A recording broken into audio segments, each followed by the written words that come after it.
Less than 20 days to go before Grounded 2's release, and it's time to talk about early access plans and why Grounded 2 will be infinitely better than the original and how it launched in early access. I'm going to be talking about what to expect and maybe what I want to see improved with its early access journey. So let's go back in time to July 2020.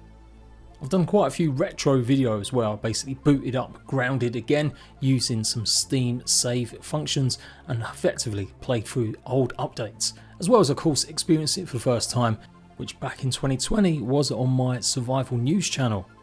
Anywho, straight away Grounded 2 is going to be infinitely better because it should have creative mode on it. That's been confirmed by the devs during interviews.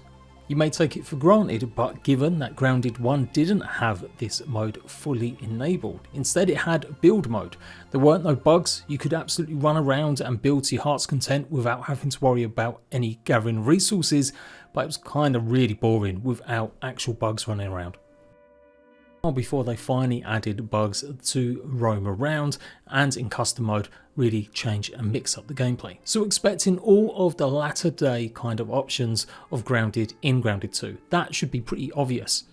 That said, when you look at things like the zip lines not going to be in the game from the start, instead actually going to be added once they see our reaction to buggies, it's not always given. The main point of this video is to really say though that Grounded 2 should have infinitely more content. Grounded 1 was kind of lackluster. There was literally only the red anthill as a completed style dungeon. You could run over to the berry hedge and you would be able to maybe glitch in and kind of have a little explore in some of them places, but there was nothing to really gain or gather. There were a few caves of course, and there was the haze enabled from the start, but the haze really didn't have much going on in it at all. There was no way to turn it off until later.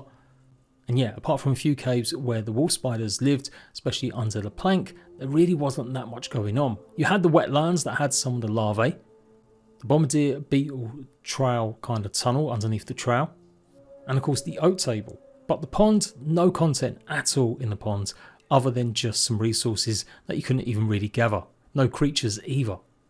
I'd hyped Grounded up, I did amazing in that first month of release, my biggest views I'd ever had in a brief short period of time of a month, but I was quickly running out. Thankfully the devs did update every month for a few months, adding more content and lots of fixes, but pretty much within 3 months they decided that actually it was pretty much too much to handle and they would switch to having content every 2 to 3 months. So of course Grounded 2 is going to be having content every 4 to 5 months. There's been no confirmation yet that they will be using PTBs, the public test servers, or the Xbox Insider Hub to test updates ahead of time. But if they do, we can presume that these will hit after 4 months and then they'll spend their time on the PTB for 2-3 weeks, maybe even a bit longer than they used to be, up to a month, and then release for everyone. The content in Grounded 2 with these updates is meant to be much larger. Again, confirmed by the devs, it should be chunky, big updates. There's even speculation that Grounded 2 might only actually be in early access about a year, with maybe only 3 major updates before it releases for everyone. Given the bigger size of the team that is working on it, with help from obviously Eidos Montreal, the fact that the game is pretty much built in terms of a lot of the core assets already that they're reusing from Grounded 1. So I fully am expecting a much more fleshed out experience. Apart from base building out of grass, there really wasn't much going on. A few weed stems and that was it. I'm saying all this because there's a lot of fans that have never experienced early access Grounded of course. It came out over 2 years ago now.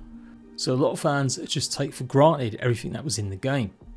It's great to see as well that older armors are going to get a brand new look or redo, and they are going to be changing some of the abilities, streamlining the descriptions so that we can choose our classes a bit more with help.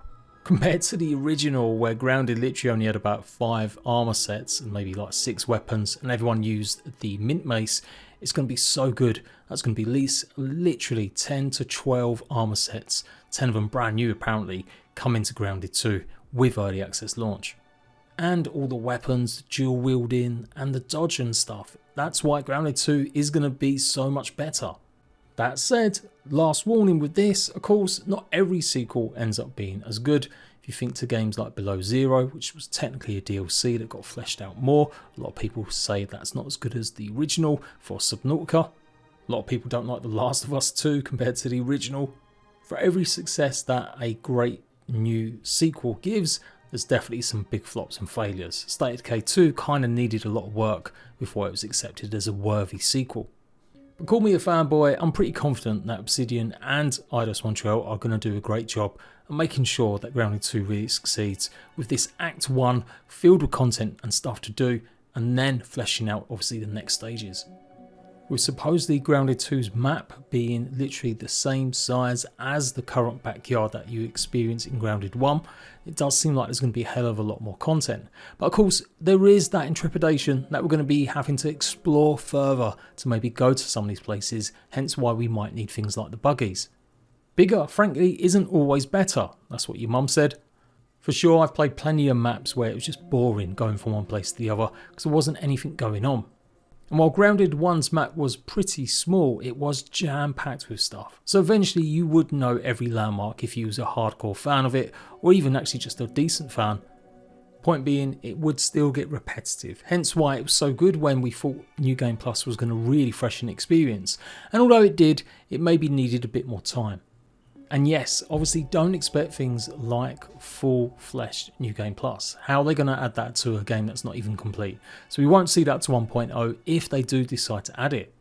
And Playgrounds mode. While it hasn't been confirmed yet, I still feel like if it was, they would have mentioned it, as it would have been a selling point. But again, because of all the changes they may make to stuff, it just might mess up a lot of people's maps and stuff if they start removing items. So again, you're not going to see that until 1.0. And that's probably a good thing. At the moment, we don't even know if they're going to have the full-blown WoW mode. I found a clip, I couldn't remember exactly where it was, but I'm pretty sure they refer to it as just hard mode. I could be wrong, and maybe there's going to be another level. I'm kind of hoping so, at least. And if there isn't, that's what I'm kind of suggesting the game needs. It needs another kind of difficulty mode where it isn't just completely making bugs one-hit you or have their levels ramped up with health so they're pretty much sponges.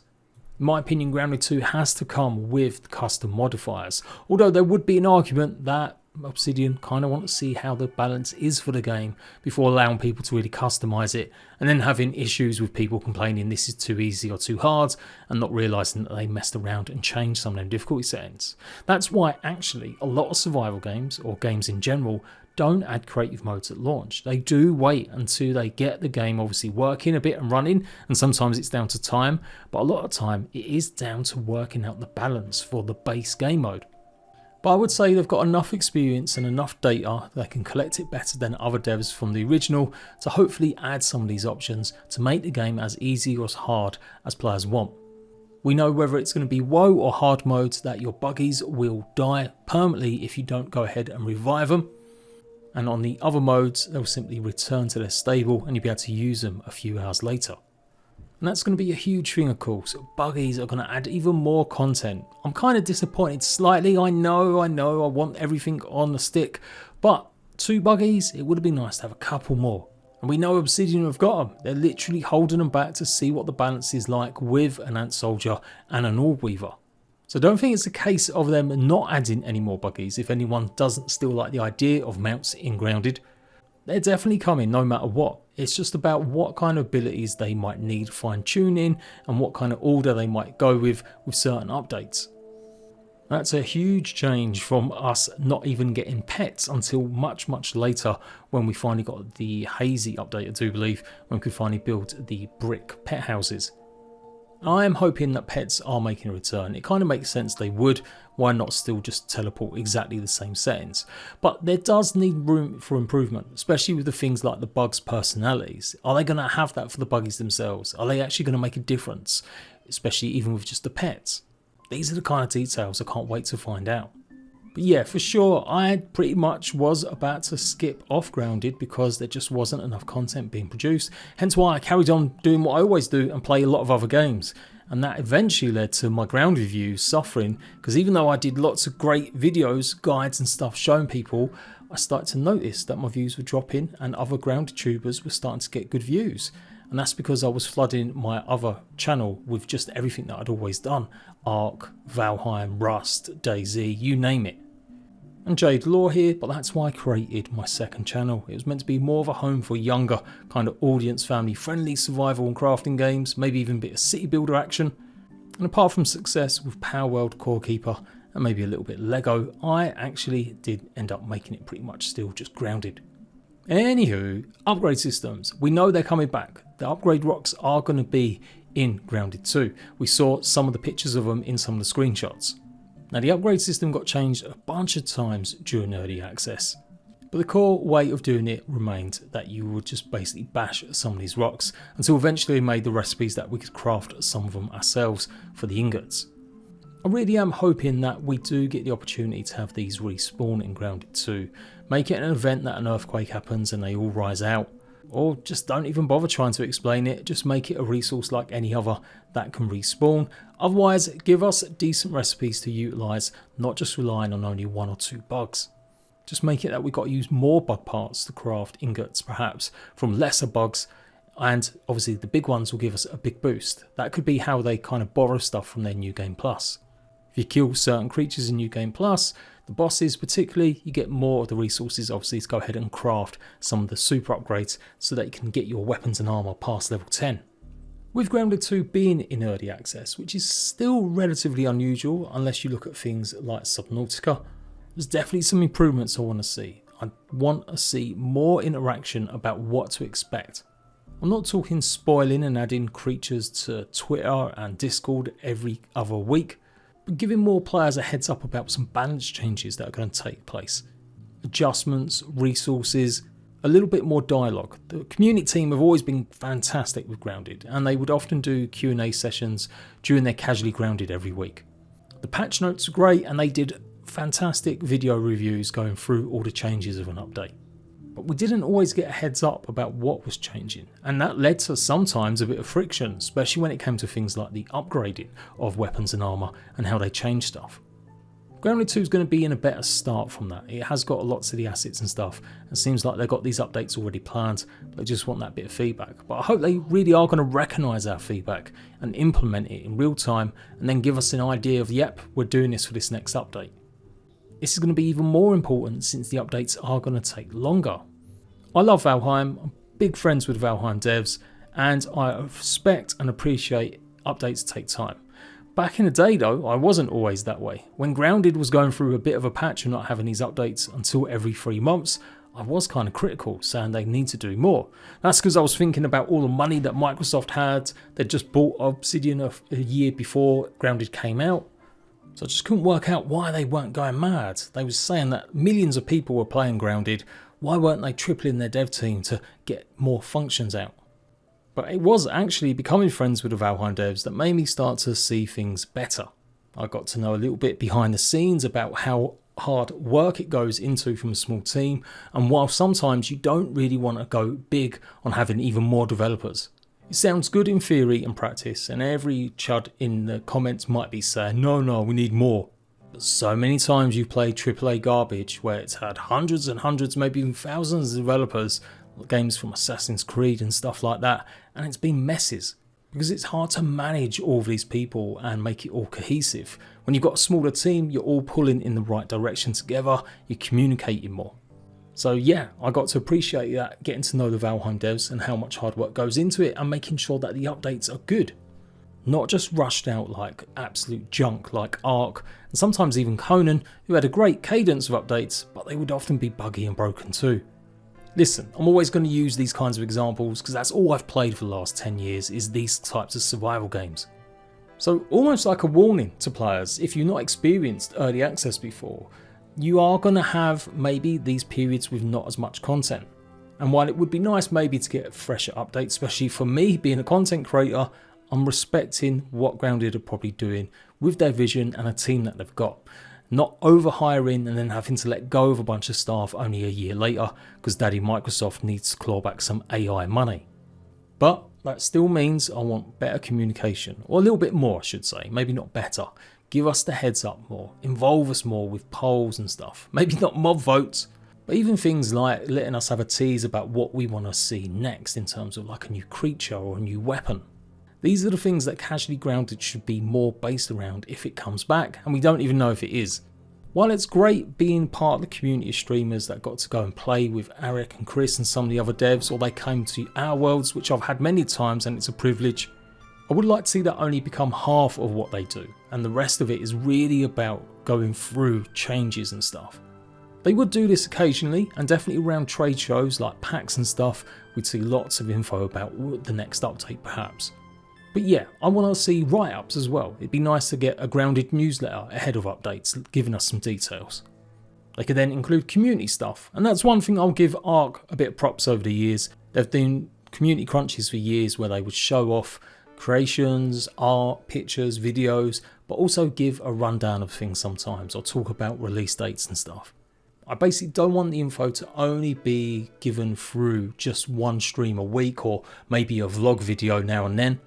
With the PTB, the test servers that they use, basically the test branch of the game, you could argue, well, that's what they're doing. That's the heads up that they give. They do give great patch notes on it, so why are they going to go that extra mile? But I don't know, I still feel like to keep the grounded community happy, keep them involved in the process, and this is obviously a big shout out to Eric and the team, it would be nice to see a little bit more of info about what to expect. Doesn't have to be teases or reveals or spoilers, but just more of a dialogue about changes and maybe improvements. Things should become a lot clearer as they are going to release a roadmap, and that's going to give us a rougher idea maybe of when to expect updates or what kind of content might appear. And I guess I'm just asking for more info around that ahead of updates, really to keep us going, and more maybe a little bit dialogue. They've already confirmed that they're looking at improvements for community suggestions, so that we'll be able to keep track of stuff in Discord, which is great since the old way they had, I think one of the bots broke.